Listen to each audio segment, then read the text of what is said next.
Et à 9h51, c'est l'heure du journal des médias de Julien Pichenet. Et on commence bien sûr avec les audiences du week-end. Quels sont les chiffres à retenir, Julien ? Le match des films du dimanche soir, tout d'abord, il a été largement remporté par TF1. 4 millions de personnes ont regardé Uncharted avec Tom Holland contre 1 400 000 seulement pour la méthode Williams sur France 2.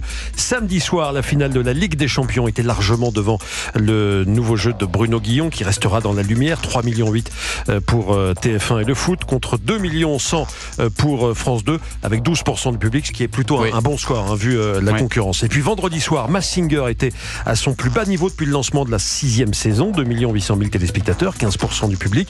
Et vendredi toujours, Drag Race a fait un bien mauvais départ sur France 2 avec seulement 532 000 fidèles. L'été dernier, on était en moyenne à 800 000 téléspectateurs par numéro.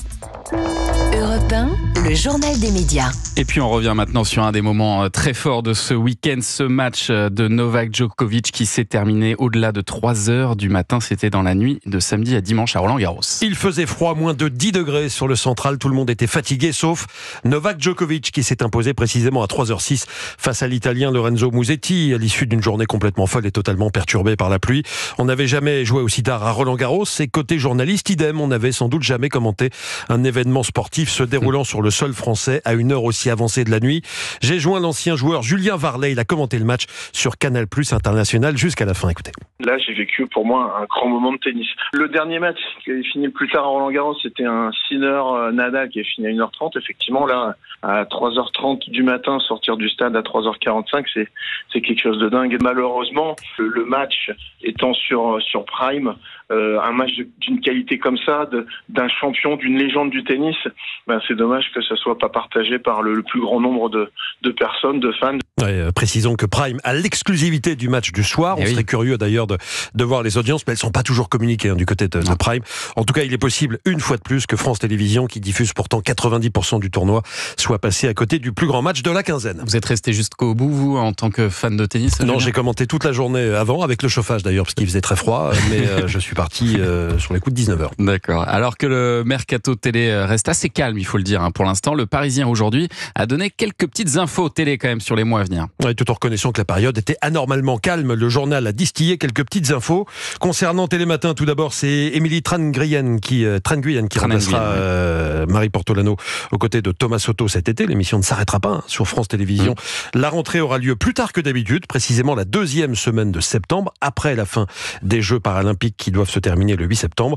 Le journal annonce par ailleurs que Thalassa, qui sera toujours porté par Diego Buñuel, passera de France 3 à France 5 et que France 2 lancera une nouvelle soirée événementielle présentée par Marie Drucker et Jamie Gourmaud et qui sera intitulée « Sommes-nous tous racistes ?»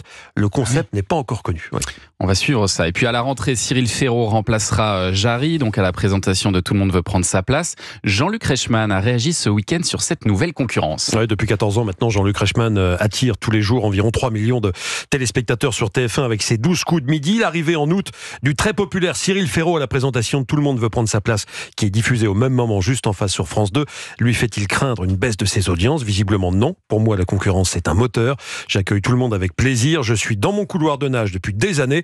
J'avance et je m'amuse, commande-t-il. En début d'année, on se demandait si Jean-Luc Reichmann allait rester la saison prochaine sur TF1. En février, il précisait en tout cas qu'il n'avait toujours pas signé son contrat. Mais dans cet entretien, il évoque les 15 ans des 12 coups de midi qui doivent avoir lieu en juin 2025 en disant qu'il attend cet anniversaire avec beaucoup de joie. Donc, Vous avez présenté vous aussi un jeu à une époque, moi je me souviens du Godeli. Qui a lancé l'interactivité à la télé. On tapait directement sur les touches de son téléphone. Exactement, et on s'emparait de l'image comme si on était réalisateur dans une régie. C'était génial, et alors, c'était en fait... C'était le mercredi après-midi, non? Mais non, c'était 6 soirs sur 7 en prime. Parce que c'était pendant les JT auxquels ça d'ailleurs, les JT de TF1 et de la 2 ont souffert parce que ça leur a piqué des audiences. Les enfants voulaient absolument regarder le programme et les parents cédaient. Et puis ensuite, c'est devenu le mercredi après-midi un programme. Mais en fait, l'émission a démarré en France, concept danois, et s'est vendu dans 70 pays. Génial, Hugo Délire, très bon souvenir ça. Et puis à suivre aussi aujourd'hui sur TF1, un numéro pas comme les autres, des petits plats en équilibre. Dans son programme culinaire court qui est diffusé à 11h55, puis après le JT de 13h et de 20h sur TF1, Laurent Mariotte va cuisiner avec l'un des grands fidèles de son émission, le prince Albert II. Il regarde très régulièrement l'émission, il descend souvent en cuisine en demandant au chef de faire des recettes de l'émission, donc c'est amusant, oui. Je lui ai demandé de venir avec des légumes de son potager parce que sur les hauteurs de Monaco, il y a Rocagel où il y a le potager princier qui est cultivé en bio depuis des années. C'est quelqu'un qui est très sensible à l'environnement, le prince Albert. Tout ce qui est nature, légumes de saison, il connaît vraiment très bien. Donc je lui ai demandé de venir avec des légumes du potager princier. Il y avait des artichauts, justement, des petits pois, des radis et on a fait une jardinière de légumes avec des cébettes aussi, très très simple. Voilà, on verra aujourd'hui le prince Albert cuisiner sur TF1. Ils ont fait également un pesto de fans de radis. Et pour ceux qui se posent la question, sachez que le prince Albert cuisine avec un tablier aux armes de Monaco. Oui, c'est chic. Merci beaucoup, Julien. Vous l'avez jamais eu en invité encore, Isabelle Morizet, le prince Albert de... mais nous connaissons. Ça viendra peut-être un jour. D'une époque où j'ai vécu quelque temps à Monaco, voilà. Merci d'avoir été avec nous ce matin, Isabelle d'avoir Morizet. participé comme ça et puis voilà, c'est joyeux et je me permets simplement de rappeler que sur C8 samedi prochain ça démarre avec mon ami Bernard Montiel, on démarre donc à 14h puisqu'il y aura il va y avoir en fait la rediffusion de l'émission qui est passée samedi dernier et le nouveau numéro des Grands du Rire lui démarrera en fait comme dans la succession 4 heures d'antenne l'après-midi sur C8 à partir de samedi prochain. Et puis 17h, 18h, il n'y a pas qu'une vie dans la vie, ça c'est sur Europe 1. Merci d'être venu ce matin, Isabelle Morizet.